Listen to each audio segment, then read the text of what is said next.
Bóyá ẹ káàbọ̀ padà síbi eré ẹlẹ́ṣọ̀. Ilẹ̀ ti mọ́ èmi Sunday. Ẹlẹ́ṣọ̀ kò ilẹ̀ wò tó ti jáde yìí. Bàbá olóyè ló wà ní iwájú ẹlẹ́ṣọ̀ yìí. Eégún ìyá wa olóyè ẹlẹ́ṣọ̀ obìnrin tí olóyè Ìlẹ̀kẹ̀ jẹ́ ẹlẹ́ṣọ̀ ọkùnrin. Ẹ̀ṣọ́ kò yẹ ọmọ ogun ìbírọ̀. Ẹ kú ọdún ẹ kú àṣeyẹ o.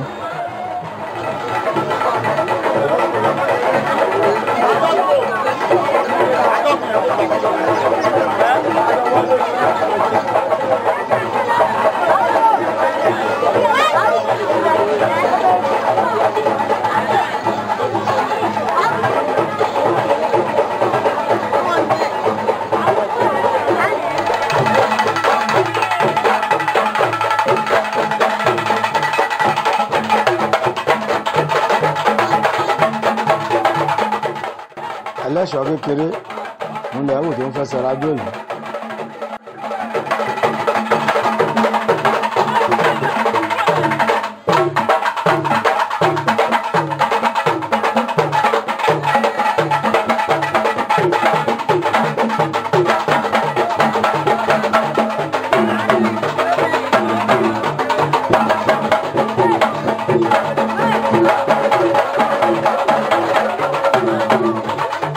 Ẹlẹ́ṣọ̀ ló ti pààrọ̀ aṣọ yìí.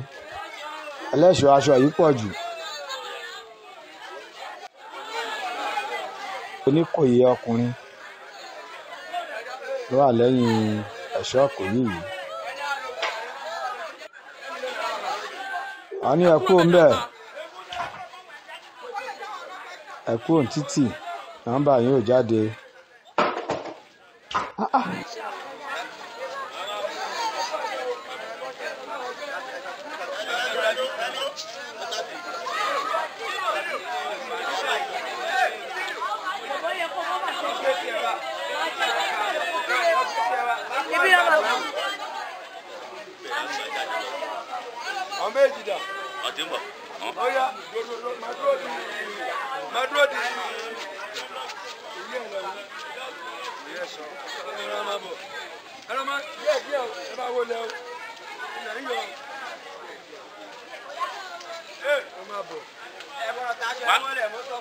Má gbójú àgbàrá o, ẹ má gbójú àgbàrá o.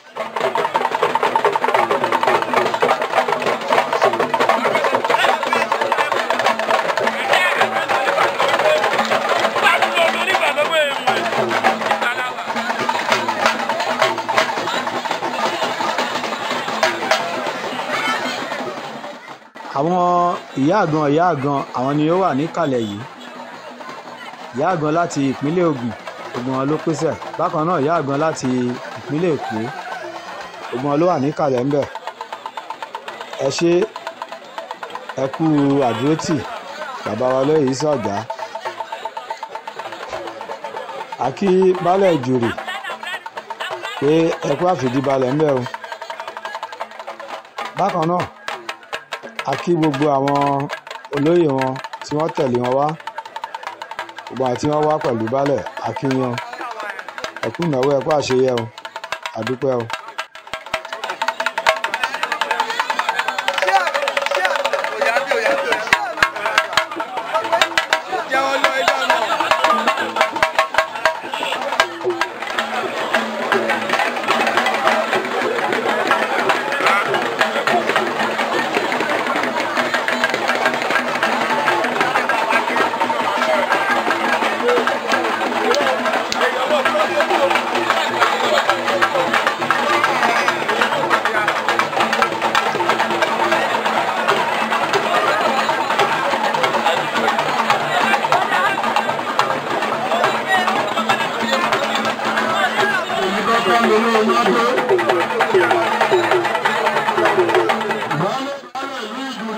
Ẹlẹ́ṣẹ̀ lọ ń wò yìí.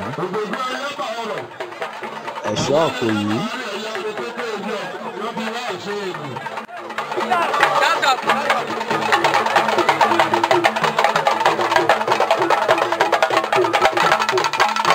Ẹlẹ́ṣọ̀ ló ti ń forí balẹ̀ lọ́dọ̀ àwọn oníbàtà yìí. Lẹ́yìn náà ijó yá. Ẹlẹ́ṣọ̀ kékeré òun ló máa kọ́ ṣeré fún wa lónìí.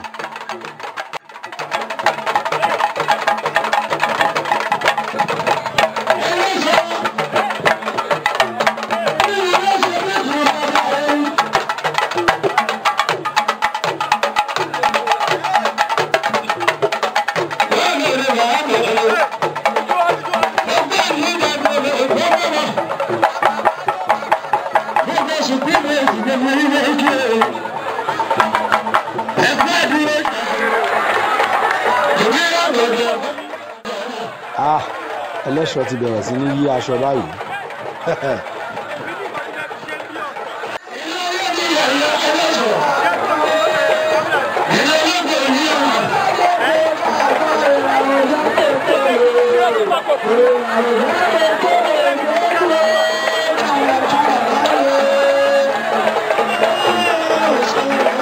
ẹlẹ́ṣọ̀ ṣe pẹ̀lẹ́pẹ̀lẹ́,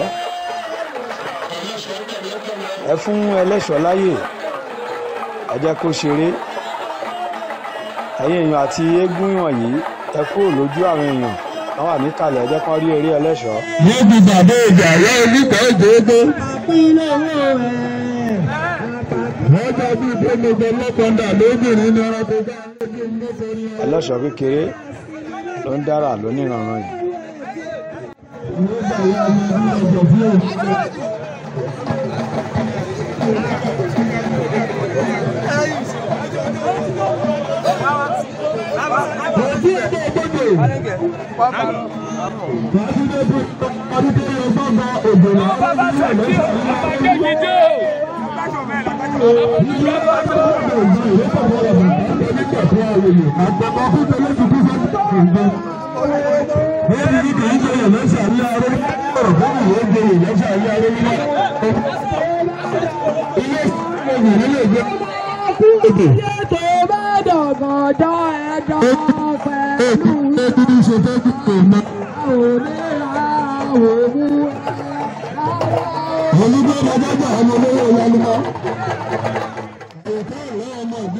ẹlẹ́ṣọ̀ ti gbé aṣọ torí ẹ̀lẹ́ ó ti gbé mi.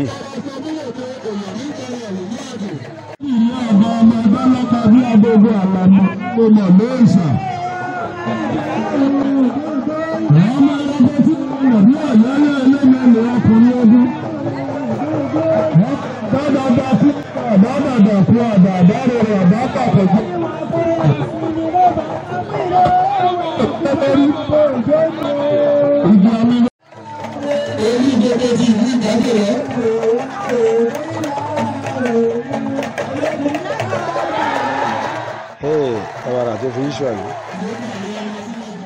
gbogbo àwọn èèyàn ló pariwo.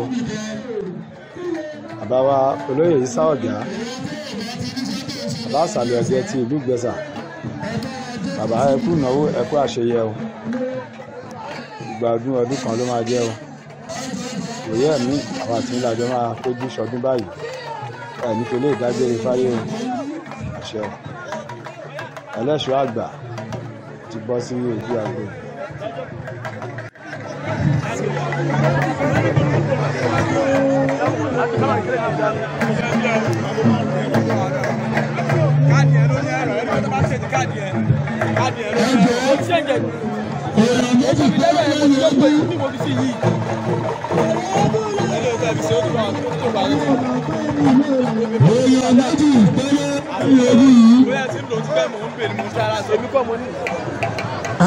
ẹ má jẹ́ ká tẹ òfin lójú mọ́lá o.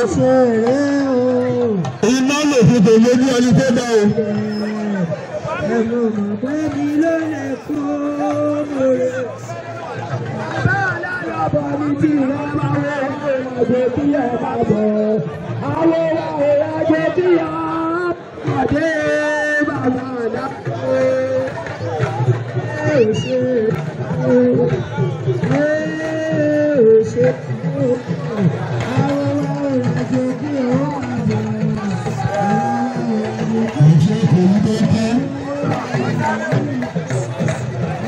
ojú ọ̀rọ̀ ti gbẹjọ́ ẹgbẹ́ bá ṣe kọ́kọ́.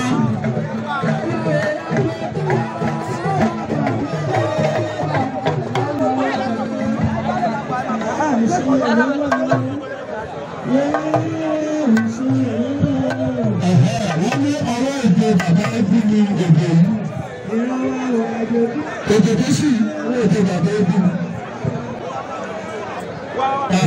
pẹ̀lú ìkàkẹ́ pẹ̀lú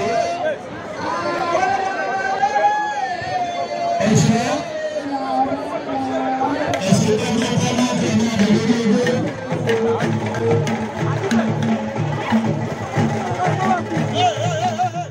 ẹlẹ́ṣọ̀ ni ẹ̀wọ̀n tí wọ́n ń fún lówó yìí àròbálẹ̀ o.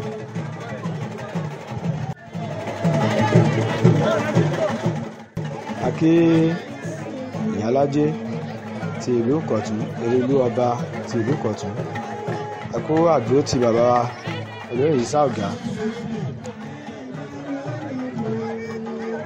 Bákan náà gbogbo ẹ̀yin ìyá àgan gbogbo yín la kí o nípínlẹ̀ Ògùn ni nípínlẹ̀ Èkó ẹ ṣé ẹ kú àdúró ti bàbá wa.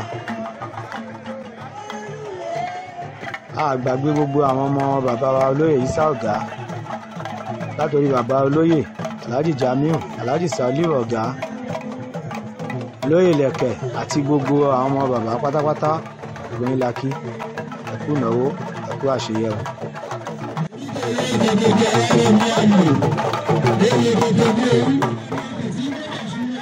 olóyè Ìsá Ọ̀gá ló ń fún atọ́kùn àti eégún lówó báyìí atọ́kùn ní rárá náà gbà tó ní bàbá náà fẹ́ fún ní àwọ́dù yìí.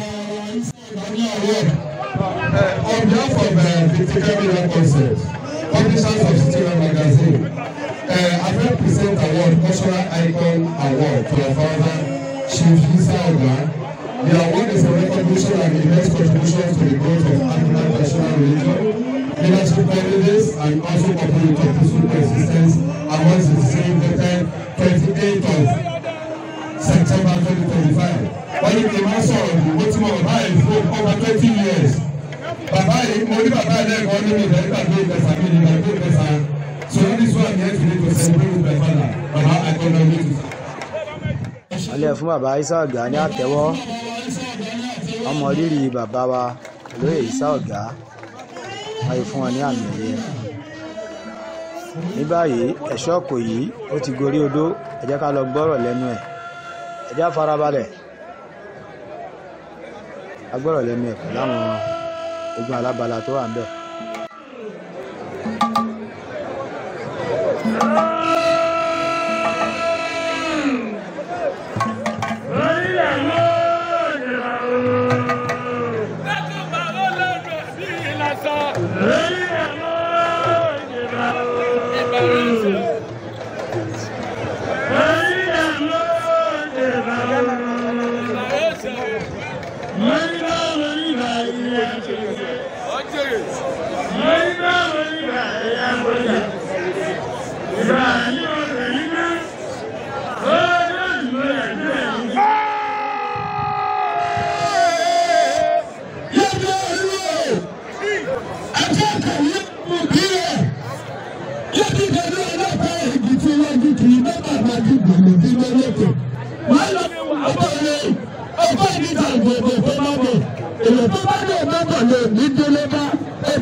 Biafra ọkì ẹ̀kọ́ ọdún àti ọlọ́gbọ̀n nígbà yàrá ọkì ẹ̀kọ́ ọdún gbogbo ìyá àgbọ̀ ọkì ẹ̀kọ́ ọdún ìwé ìlànà ìkọ́sọ́ lọ́wọ́ àwọn bá sí ìrìn ìlú òlẹ́wọ̀ ọkì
ṣọ́ọ̀kù yìí ló ti bọ́lẹ̀ láti orí odó yìí ṣé ẹ ti rí bí ẹlẹ́ṣọ̀ kékeré bó ṣe dára tó yíṣọ lónìrànràn lẹ́ẹ̀kan tàgbà yìí àtúnlé kéńkà ẹ̀rí pẹlẹmbẹ ò lénìí ìyá wa lóyè Oníkòyí ọ̀jẹ̀ obìnrin ìyá tí wọ́n ní eégún yìí àwọn ló ná fún ẹlẹ́ṣọ̀ yìí màmá ẹ kú ọdún o ẹ kú ìnáwó ọdún egúngún arúgbó àbùsí àṣànà àbùsí a ní fi eléyìí ṣàṣemọ àṣẹ. bákan náà bàbá wa olóyè Ìsá Ọ̀gá bàbá àṣàlẹ̀ ọ̀gbẹ̀ ti ìlú Ìgbẹ̀sà lápapọ̀ olórí oníṣègùn ti Adó-Odò Ọ̀tà náà ti dé ojú agbo báyìí.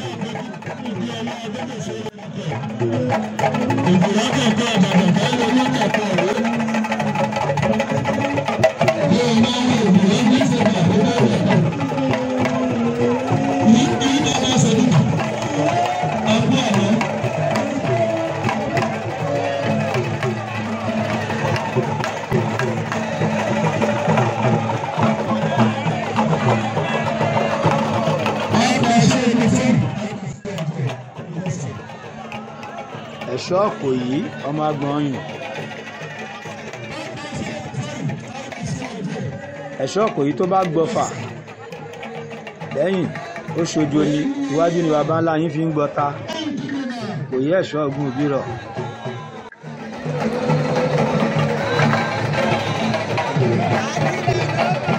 àkí eléfìrí àgbọn ti òkè òrùgbè ẹ̀kọ́ àfìdíbalẹ̀ ńbẹ̀ o olórí ọdẹ ìtẹ̀lẹ̀ ẹ̀kọ́ àdúrótì eléyìí sáàgà náà ná fún ẹ̀ṣọ́ ọ̀pọ̀ yìí lọ́wọ́lọ́wọ́ báyìí.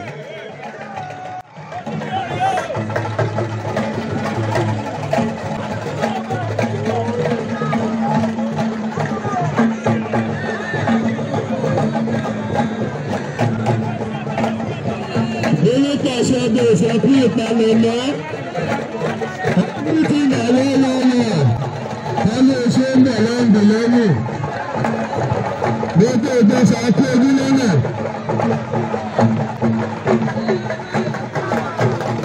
Wọ́n lè ṣe màmá bàbá.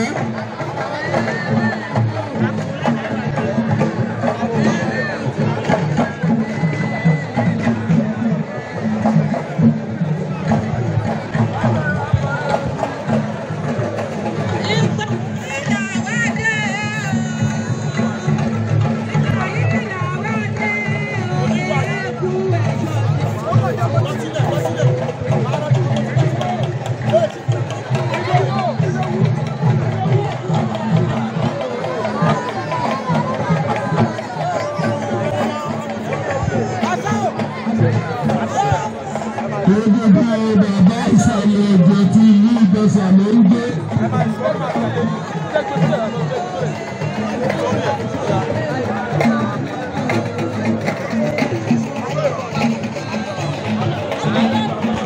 Ṣé àbẹ̀rẹ̀ bá ti bọ́ọ̀lù wà ń bí ni? Ṣé ìṣe lórí ọ̀dọ̀ ìlú ìtẹ̀lẹ̀ náà ń fi ìpè?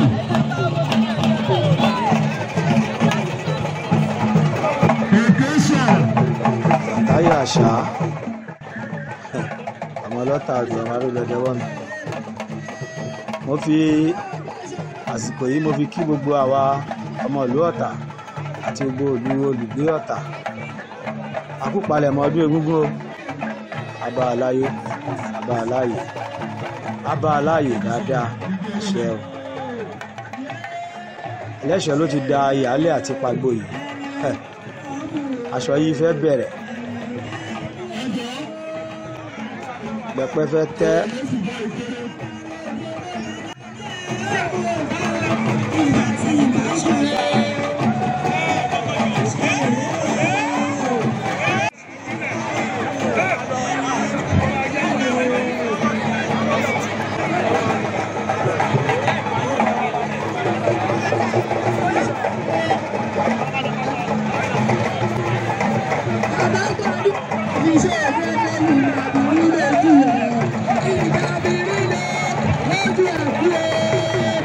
Ọdún 2025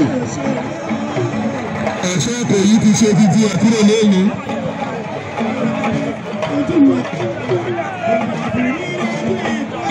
Àkúrò ní ká mọ́ra.